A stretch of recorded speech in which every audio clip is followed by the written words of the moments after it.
Je veux donner la référence dans le Coran de la sourate Al-Imran concernant la naissance miraculeuse. Au verset 45, l'ange dit à Marie, « Ô Marie, voici que Dieu t'annonce une parole de sa part. Son nom sera le Christ Jésus. » Et au verset 47 de la même sourate Al-Imran, Marie dit, « Ô mon Seigneur, comment aurais-je un fils alors qu'aucun homme ne m'a touché ?» Ce sont les versets concernant la naissance miraculeuse. Maintenant, ma question pour vous, connaissez-vous quelqu'un dans le monde qui soit né ou venu avec ce miracle ? Si vous en connaissez, comment les traitez-vous ? Comment les traitez-vous ?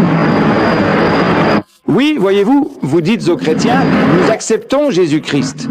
Il est né miraculeusement, sans aucune intervention masculine. Désolé. Connaissez-vous quelqu'un d'autre ? C'est ce que je vous dis. Vous êtes trop impatient. Premièrement, vous êtes venu de tout au fond. Vous avez bafoué le droit de chacun de poser des questions. Vous êtes venu de tout au fond et sans aucune permission, vous vous êtes lancé dans la question. Mais maintenant, vous devez attendre votre tour. Cependant, ce que vous avez cité est la vérité. Jésus-Christ, dans la maison de l'islam, est né miraculeusement, sans aucune intervention masculine. Maintenant, le chrétien partant de l'hypothèse que parce qu'il n'avait pas de père, son père est Dieu, il est le fils engendré de Dieu. C'est supposé, à partir de cela, que parce que vous n'avez pas de père, tout le monde doit avoir un père. Qui est son père ? Joseph, le charpentier. Nous disons, non, nous ne connaissons pas ce type, Joseph, le charpentier. Qui est son père ? Son père est Dieu. Alors Allah nous dit dans le Saint-Coran, « Innama sala isa innallahi kamusali adama » La similitude de l'exemple de Jésus aux yeux d'Allah est celle d'Adam. Allah l'a créé de la poussière, Adam de la poussière. Donc si Jésus, parce qu'il n'a pas de père, s'il est Dieu et le fils engendré de Dieu, Adam a encore plus de raisons d'être un Dieu et un fils de Dieu. Mais le chrétien, il a essayé d'être trop malin, il a voulu faire de l'humour. Il a dit, mais tu vois, Adam a été fait de poussière. J'ai dit, pourquoi ? Alors j'ai dit, tu vois, dans ton livre, la Bible, il y a une autre personne, Melchisédek. Dans ta Bible, il y a une personne appelée Melchisédek, le grand prêtre de Salem. Sans père, sans mère. Sans commencement, sans fin. Qui cela peut-il être ? Seul Dieu possède ces qualités. Sans père, sans mère, sans commencement, sans fin. Jésus a commencé ici, il y est né. Oui, tout a commencé à cette table. Et il a eu une fin apparente sur la croix. Tu dis qu'il est mort sur la croix. Donc il a eu une fin apparente sur la croix. Il a eu un commencement et il a eu une fin apparente. N'est-ce pas ? Cet homme, Melchisédek, le grand prêtre de Salem, pas de père, pas de mère, pas de commencement, pas de fin. Il est plus grand que Jésus-Christ. Pourquoi ne l'adorez-vous pas ? Il est dans ta Bible. Il est dans ta Bible. Ta Bible. Toutes les Bibles. Oui. Prenez ce livre et cherchez le sujet Melchisédek, et vous trouverez les références. Épître aux Hébreux, chapitre 7, verset. Et voici donc. Le tout premier, c'est le numéro 1. Qu'est-ce qui t'arrive maintenant ? Quel esprit vous anime, mes frères ? Non, C'est ça. c'est ça. Toi. Ma question est la suivante. J'ai faim à cause des efforts de gens comme toi. Des gens qui sont... Les chrétiens et les juifs cherchent à se protéger. Nous sommes capables de surpasser les chrétiens dans les débats, où qu'ils aillent, et je constate qu'ils ont vraiment minimisé au point qu'ils frappent maintenant à nos portes. Parce que la plupart du temps, ils ne sont pas sûrs d'eux-mêmes, où qu'ils aillent. Mais aujourd'hui, le problème auquel nous sommes confrontés, c'est que les musulmans eux-mêmes ne sont pas très sûrs de leur propre foi. Et vous constaterez que quelqu'un qui ne connaît rien à l'islam est capable de débattre avec un chrétien et de le poussé à chercher à se protéger. Maintenant, ne pensez-vous pas qu'il est temps que nous détournions notre attention des chrétiens pour la porter sur les musulmans eux-mêmes, afin que nous ayons de véritables musulmans modernes qui, lorsqu'ils surpassent le chrétien dans le débat, puissent ensuite lui montrer la voie, au lieu que le dirigeant chrétien, même s'il est surpassé dans le débat et qu'il ne... je ne sais pas quoi dire. Nous sommes très peu nombreux à leur montrer la bonne voie. Alors, ne pensez-vous pas qu'il est temps de tourner notre attention vers les musulmans ? Vous voyez, la question de notre frère est que nous parlons aux chrétiens, mais que nous-mêmes ne sommes pas de bons exemples. Vous savez, nous devons consacrer notre attention aux musulmans. C'est bien cela ? J'ai dit, vous voyez mon frère, nous avons parmi les musulmans, merci, beaucoup de personnes qui travaillent parmi les musulmans. Je ne sais pas combien de mosquées vous avez au Kenya. Combien ? Combien ? 500 ? 1000 ? En Afrique du Sud, nous avons 400 mosquées. Et dans mon pays, chaque mosquée a un imam. Et chaque mosquée a un muezzin.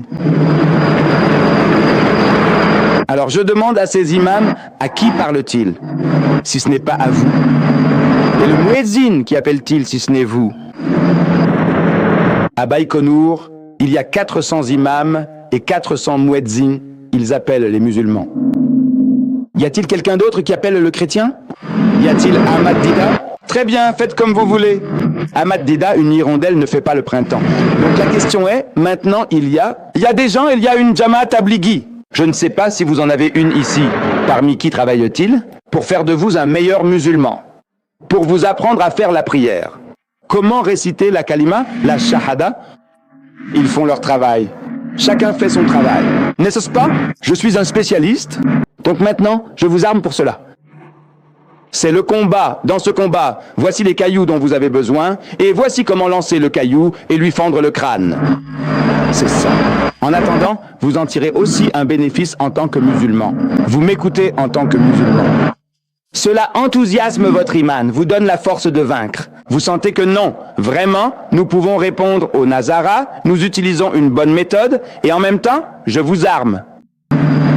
Mais en même temps, il y a des musulmans qui font un travail, je pense. Oui, c'est mon fils. Très bien, monsieur.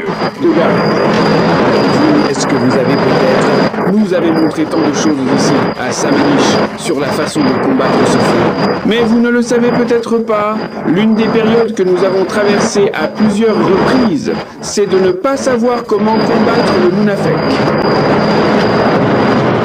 Le munafek? Voulez-vous que je vous dise? Allah béni soit-il dit. Dans le Coran, la réponse à votre problème est Sa innal munafiqina fi darakil asfali minanna. Les hypocrites seront dans les profondeurs les plus basses du feu de l'enfer, Jahannam. Et il y a des hypocrites partout, parmi tous les gens que vous voyez. Quelqu'un pourrait vous pointer du doigt et dire « Regarde, tu ne te mêles pas beaucoup aux autres, tu es un hypocrite. » Maintenant, vas-tu te disputer et débattre avec lui? Non. Tout le monde te pointe du doigt en disant « Tu es un hypocrite. Tu es un hypocrite. Tu ne fais pas ce que tu dis. Tu ne fais pas ce que tu dis. Tu es un hypocrite. » Monsieur, regarde, c'est un trait commun. La chose, c'est que tu dois devenir un bon musulman, faire de ton mieux, et avec le peu de connaissances que tu as, c'est ce que je te transmets. Si cela t'est utile, utilise-le. Si cela peut être utile, tu dis que tu as lu tous mes livres. Alors tu devrais te battre contre les chrétiens. Ce Dulunga, qu'est-ce que c'est? Cardinal Dulunga, qu'est-ce que c'est? Tu devrais le défier dans un débat. Toi, tu es fait pour ça. Voilà. La question que tu as posée me donne l'impression que tu es apte. Tu as lu tous mes livres et tu veux savoir quoi au sujet des munafiques? C'est ça, ce type Otunga, il a dit. Il veut afficher des choses sur les murs contre l'islam, contre les musulmans au Kenya. Et tu es la personne la plus apte à débattre avec lui. L'as-tu déjà défié? Lui as-tu écrit une lettre recommandée? Pas bon. Pourquoi ne lui as-tu pas écrit directement? Je te mets au défi au Kenyatta Centre, viens débattre avec moi. Tu n'apprends pratiquement rien à ne rien faire. Alors j'ai dit, ah tu vois mon frère, tu ris. avec toutes mes excuses, s'il te plaît. Pardonne-moi, je parle simplement. Repose-toi, mon fils. Regarde, on dirait qu'on va continuer jusqu'à minuit. 2. Encore 2. Les 2 dernières questions, celle-ci et encore 2 autres. D'accord. S'il vous plaît, soyez satisfaits. Il y a une limite. Cette vieille machine. Vous aimez cette vieille machine? Ayez pitié de moi. S'il vous plaît. Celle-ci et encore 2. Oui, mon fils. Posons la question. À vous, monsieur. Le leader, nous sommes fiers. Notre prophète est le dernier prophète. Certaines personnes disaient que le sacerdoce avait été conquis. D'autres disaient que non. Jésus ne viendrait pas de cette façon. Alors les gens de l'Ahmadiyya diraient « Vous n'êtes pas inventés ». Jésus ne viendrait pas de cette façon. S'il venait ainsi, cela voudrait dire qu'envoyer un esclave serait très bien. Que faites-vous? Et qu'il puisse donc... Allah vous accordez toutes les bonnes réponses. Le frère demande, nous croyons que notre Nabi Karim est Katamun Nabi. Il est le dernier des prophètes. Il est le sceau des prophètes. J'ai dit oui.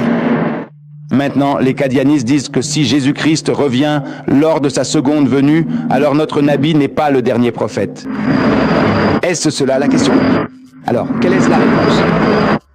Vous voyez, celui qui porte le titre de Katamun Nabi, ce titre, on ne peut pas le lui enlever. Ceci est un nouveau prophète, un autre nouveau prophète qui arrive. Celui qui est parti est sorti puis est revenu. Je vais donner un prix à la 100e personne qui entre. Il reçoit un prix, une récompense de ma part. 1000 shillings. Alors ce gars entre, il reçoit ses 1000 shillings, puis il sort, et il veut revenir encore une fois. Il n'est pas compté. Il va revenir encore, mais cela ne compte pas. Quand il est entré en tant que 100e personne, il a eu son ticket et il a reçu son prix. Notre prophète est le sceau des prophètes, Hatim al-Nabi. Le Coran est l'ultime révélation d'Allah, n'est-ce pas? Rien d'autre n'est requis. Nous n'avons pas besoin d'un prophète et nous n'avons pas besoin d'un autre livre. N'est-ce pas, Hatim al-Nabi?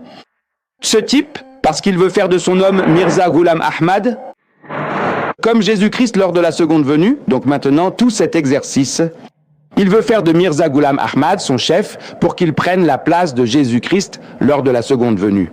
Il a dit que Mirza Ghulam Ahmad était Jésus-Christ lors de la seconde venue. Il veut tuer Jésus et il veut faire toutes ces autres choses. Il perd son temps à dire aux gens, regardez, quel est votre but? Si vous voulez propager l'islam, regardez, il y a des millions de chrétiens autour de vous ici. N'est-ce pas? Mais il ne s'intéresse pas aux chrétiens, il s'intéresse à toi. Il s'intéresse à toi. Cela veut dire qu'il détourne la vision. Si tu veux faire du dawa, va prêcher aux juifs, aux chrétiens, aux hindous. Il y en a des millions dans le monde aujourd'hui, n'est-ce pas? Pourquoi veux-tu t'en prendre à moi? Je suis musulmane, je crois en Allah, en son saint prophète et au saint Coran. Tu perds ton temps avec moi, n'est-ce pas? Oui, toi, mon frère. Hier, juste après avoir regardé les infos, tu t'es soudainement mis à me parler de ce qu'est pour toi le paradis. Était-ce en elle ou tu ne lui as pas demandé? Mais qu'est-ce que c'est réellement que l'homme? Quel est le problème? Tu vois, tu as raté le coche hier. J'ai dit, écoute, à l'époque où j'étais chrétien au Soudan, je n'avais pas la réponse.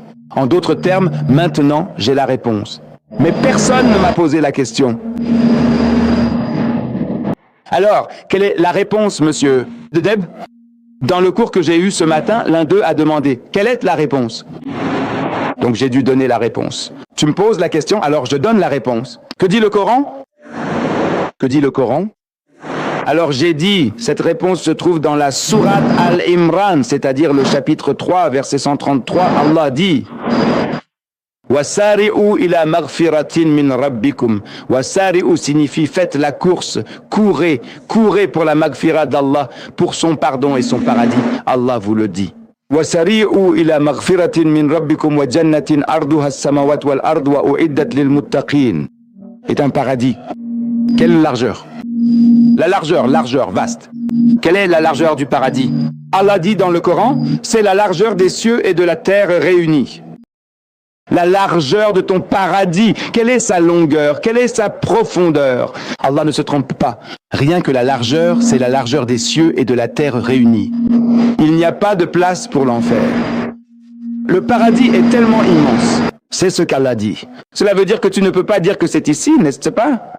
Dire qu'au Kenya, le paradis sera établi, ou à Ceylan, tu sais, dans ce jardin paradisiaque. Non, non, non, non. Le paradis sera aussi vaste que l'immensité des cieux, et ils sont réunis. Je ne dirai jamais cela. Quelle est la grandeur du paradis? Il est vaste comme les cieux et la terre ensemble. Ils ont alors demandé, quelle est la taille de l'enfer?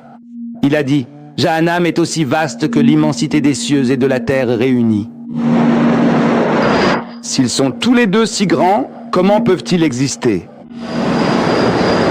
Alors notre prophète a dit, où est la nuit quand le jour arrive? Où est la nuit quand le jour arrive? Cela veut dire que c'est au même endroit. Même endroit, nuit et jour, même endroit. Cette nuit est là, le jour c'est le même endroit. Jour, blablabla, blabla. Ce qui veut dire que c'est un état dans lequel tu te trouves. Ce n'est pas un lieu. Non, avec une limite. Tu es généralement à 50 km, 1000 km, kilomètres carrés. Non, non.